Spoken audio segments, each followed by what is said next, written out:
Hello students, I am Uday sir before you, and in this video I am going to tell you about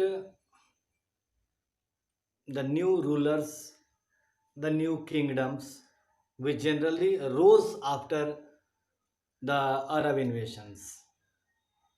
last video में हम लोगों ने history, उसके part, उसके as के बारे में पढ़ा था और ये हमने पढ़ा था कि इसमें हम लोग मिडिल एज ऑफ इंडिया के बारे में पढ़ेंगे। तो इस लेक्चर में हम ये जानेंगे कि अरब के आक्रमण के बाद, अरबों का जब आक्रमण हुआ उसके बाद क्या पॉलिटिकल चेंजेज हुए इंडियन सिस्टम में, इंडियन सब कॉन्टिनेंट में, उसके बारे में।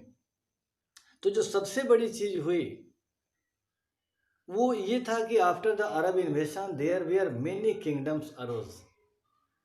बहुत सारे छोटे छोटे राजाओं का जो रीजनल थे एक तरह से उनका उदय हुआ और एक डिवीज़न ऑफ एडमिनिस्ट्रेशन स्टार्ट हो गया। छोटे छोटे राजा पावरफुल होते गए और इनमें सबसे बड़ा जो कंट्रीब्यूशन था इसमें, और इन लोगों ने न केवल अपने पावर को एक तरह से बढ़ाया, अपने आप को डोमिनेट किया, बल्कि जहाँ पे इन लोगों ने शासन किया they were try to protect the land from invaders. बाहरी आक्रमणों से उस जमीन की, उस अपने लैंड की रक्षा के लिए भी उन्होंने प्रयास किया।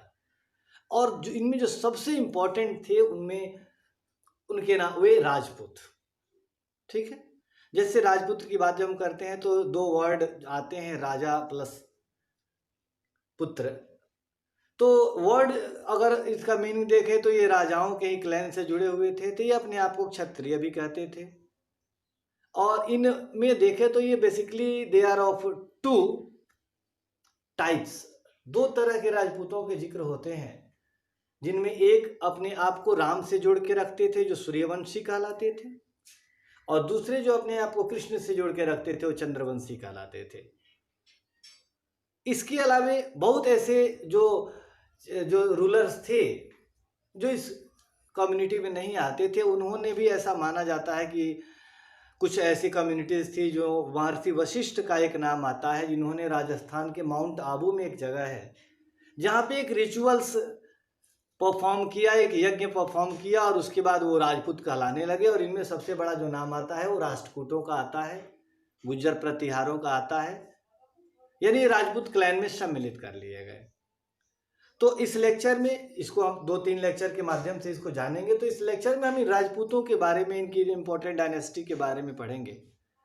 तो जब भी हम राजपूत डायनेस्टी इन इंडिया की बात करते हैं तो बहुत सारी डायनेस्टी का नाम आता है। इसमें पाल आते हैं, प्रतिहार आते हैं, पल्लव आते हैं, चेर आते हैं, चालुक्य आते हैं, राष्ट्रकूट आते हैं।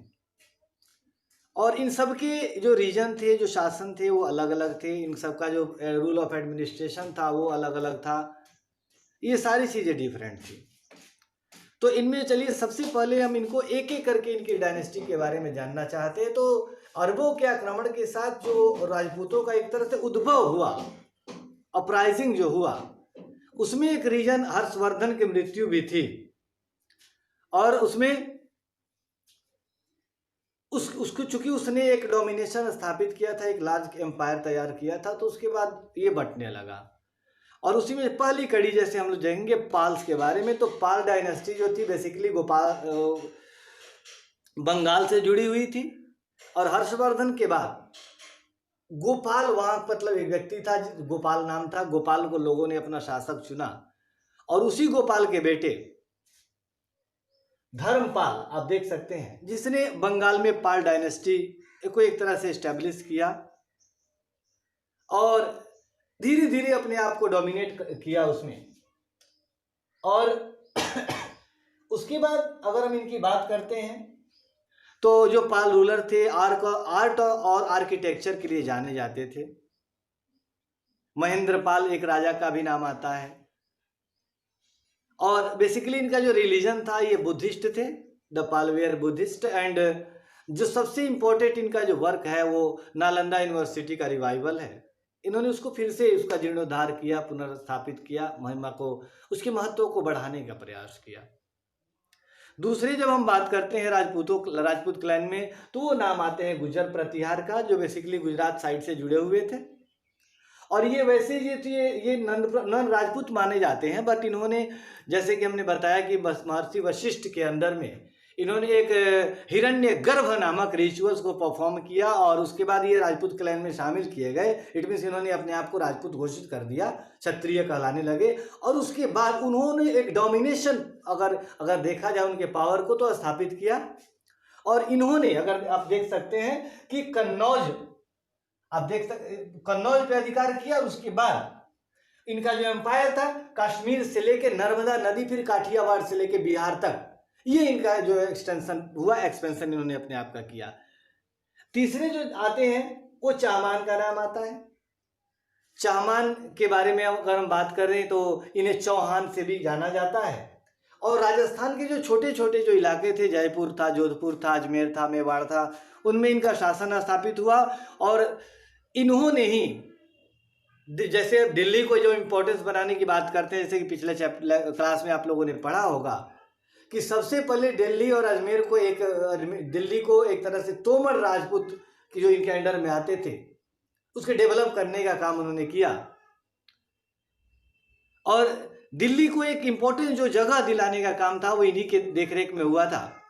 जब हम इस राजपूत वंश की बात करते हैं, जब चामान वंश की बात करते हैं, तो जो सबसे बड़ा नाम आता है वो पृथ्वीराज चौहान का आता है। और उससे जुड़ी हुई दो लड़ाइयां, जो बैटल ऑफ तराइन है 1191 और 1192, ये आता है। और इसके अलावे ये जो तीन मेन डायनेस्टी है, इसके अलावा राष्ट्रकूट भी थे, प्रतिहार तो आ गए आपके गुजर प्रतिहार में, पल्लव थे, पांड्य थे, जो भारत के अलग अलग राज्यों में अपना किंगडम एस्टेब्लिश कर चुके थे। और इनकी सबसे बड़ी विशेषता यह थी कि अपने आप को पावरफुल बनाने के लिए अपने नेबरिंग जो किंगडम्स थे उस पर अटैक करते थे। It means they were are not united with each other, आपस में एकजुट नहीं थे। और इस एकजुट नहीं होने से जो प्रभाव पड़ा वो ये पड़ा कि बाद में जब भारत पर आक्रमण हुआ, जब मुस्लिम शासकों का, और दिल्ली सल्तनत की जो स्थापना हुई, वो इनकी कमजोरी का ही परिणाम था। उसके बाद सबसे बड़ी चीज एक आती है, जिसे हम लोग इस राजपूत पीरियड की जो सबसे बड़ी घटना है, वो कन्नौज, जो कि गंगेटिक रीजन में आता था, बहुत ही इंपॉर्टेंट एरिया था। और उसका जो इतना ज़्यादा इम्पोर्टेंट था कि तीन जो मेन राजपूत पावर थे, पाल, प्रतिहार और राष्ट्रकूट, इन तीनों के बीच में काफ़ी लंबे समय तक एक स्ट्रगल चला, जिसे हम लोग ट्रिपार्टाइट स्ट्रगल कहते हैं। हालांकि इसमें जो है गुजर प्रतिहार ने विजयी हुए और उन्होंने कन्नौज पर अधिकार किया था, लेकिन ये जो घटना थी ट्रिपार्टाइट स्ट्रगल, जो काफ़ी लंबे समय तक चली थी, और इन्होंने राजपूत राजाओं की जो इंटरनल जो एक तरह से जो भेदभाव थे, आपसी जो प्रतिद्वंदता थी, इसको वो सामने रख दिया, जिसका फायदा सुल्तानों ने उठाया, जिसका फायदा सल्तनत ने उठाया, विदेशी आक्रमणकारियों ने उठाया। और वहाँ से भारत में एक तरह से आप देख सकते हैं, जैसे हमने यहाँ पे नोट किया है 700 AD to 1200 AD, और ऐसा इसलिए है कि 1200 AD के बाद से भारत में बाहरी आक्रमण शुरू हुए थे। और आप लोगों को पता है कि 1206 से दिल्ली में सल्तनत की स्थापना हुई थी, और पहला जो सुल्तान था वो दिल्ली का कुतुबुद्दीन ऐबक बना था, जो कि मोहम्मद घोरी का दास था। तो इसके बाद क्या हुआ, सल्तनत कैसे एस्टेब्लिश हुई, अदर रीजन क्या क्या थे, इसके बारे में हम लोग नेक्स्ट वीडियो में पढ़ेंगे। तब तक के लिए थैंक यू, टेक केयर।